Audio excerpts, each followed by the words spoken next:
सन्माननीय व्यासपीठ, आदरणीय गुरुजन वर्ग आणि माझे प्रिय मित्र आणि मैत्रिणींनो, सर्वांना माझा नमस्कार.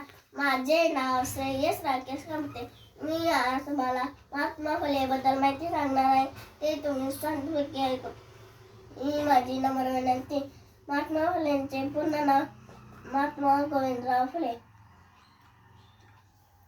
त्यांचे आडनाव गोरे होते तरी परंतु त्यांचे वडील फुले विकत असल्यामुळे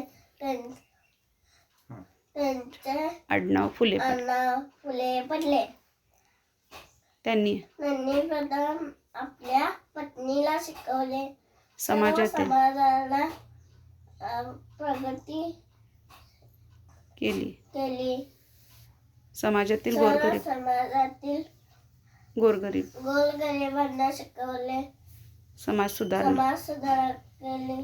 ते नेहमी म्हणत, विद्येविना मती गेली, मती विना नीती गेली, नीती विना गती गेली, गती विना वित्त गेले,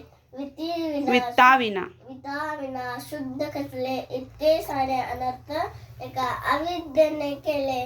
ते नेहमी म्हणत, शिक्षण विद्या ही एक संपत्ती आहे. विद्येविना अनेक अनर्थ घडतात. स्त्री शिकली तर सर्व समाजाला प्रगती होते. अशा महान व्यक्ती समाज सुधारकात माझे कोटी प्रणाम. जय हिंद, जय महाराष्ट्र.